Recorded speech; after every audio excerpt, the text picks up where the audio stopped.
আপনি কি মধ্যবিত্ত পরিবারের ছেলে? আপনি কি একবার চিন্তা করেছেন আপনার ভবিষ্যৎ কি? আপনি ছোট থেকে শুনে এসেছেন পড়ালেখা করে যে গাড়ি ঘোড়ায় চড়ে সে।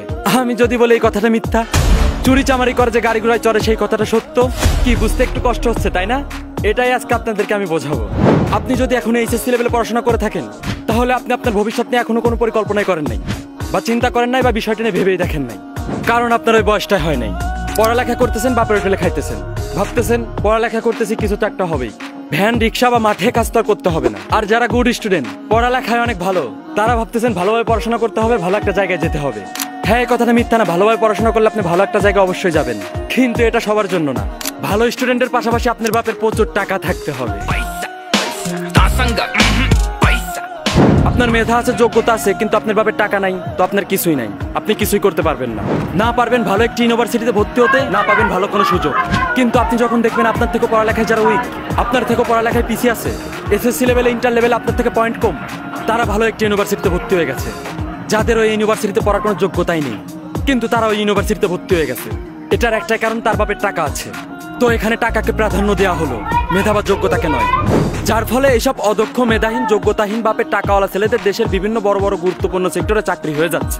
এর ফলে নানা রকম সমস্যার সম্মুখীন হতে হচ্ছে আমাদের সাধারণ জনগণের। আপনি হসপিটালে হেঁটে হেঁটে যাবেন, কিন্তু আপনি মরা লাশ হয়ে বেরোবেন। এটার একটাই কারণ, অদক্ষ, মেধাহীন, যোগ্যতাহীন ডক্টর, যারা আসলে টাকার জোরে ডিগ্রি অর্জন করেছে।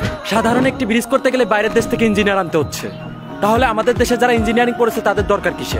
প্রশ্ন থাকতেই পারে। আসলে এখানেই পয়েন্টটা হচ্ছে আমরা আমাদের সিস্টেমটাকে নষ্ট করে ফেলছি। মেধার থেকে টাকার প্রাধান্য দিচ্ছি বেশি। এর জন্য টাকা আলো বাপেদের বলদাপলা পান দেশের বিভিন্ন গুরুত্বপূর্ণ অঙ্গনে চাকরি হয়ে যাচ্ছে। এর জন্য আমাদের দেশের আজকে এই অবস্থা।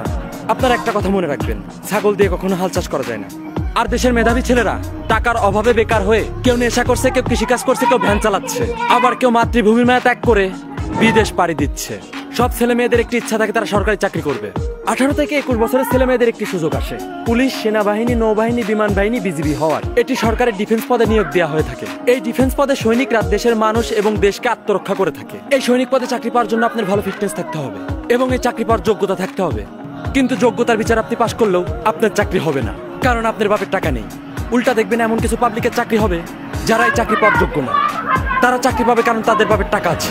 এই পৃথিবীতে আপনার কাছে টাকা থাকবে তো পৃথিবীটাকে আপনার স্বর্গ মনে হবে, হোক সেটা ভালো পথের টাকা বা খারাপ পথের টাকা। আর যখন আপনার কাছে টাকা থাকবে না, তখন এই পৃথিবীটাকে আপনার নরক মনে হবে। আপনি বিপদে পড়লে আপনার আশেপাশে ভালো সেজে থাকা কিছু মুখোশধারী স্বার্থবাদীকে চিনতে পারবেন।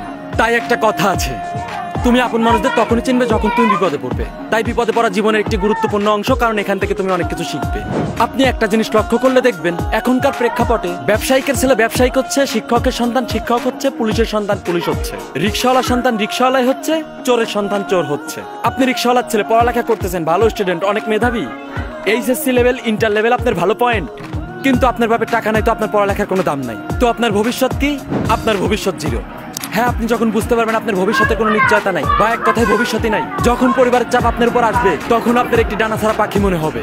এরপর আপনি বিড়ি, সিগারেট, গাঁজা আরো নানা রকম মাদকের সাথে জড়িয়ে যাবেন। ধীরে ধীরে আপনার জীবনটাকে ধ্বংস করে দিবেন। আবার কেউ কেউ সুইসাইডের মতো জঘন্য এবং নিকৃষ্ট কাজ করবেন। তাই আমি মনে করি আজকাল পড়ালেখার যে হাল, পাস ঠিকই করবি কিন্তু বেকার থাকবি চিরকাল। তাই সময় থাকতে ঘুম থেকে ওঠ আর বানা পাসপোর্ট। আর থাকতে চায় না এই দেশে, চলে যাব সবাই বিদেশে, কারণ এই দেশটাকে এখন চালাচ্ছেই প্রবাসীরা, যারা সবাই মধ্যবিত্ত পরিবারের সন্তান। আর এইসব মধ্যবিত্ত পরিবারের সন্তানদেরকে আমি সেলুট জানাই। সবাই ভালো থাকবেন, নিজের খেয়াল রাখবেন। ধন্যবাদ।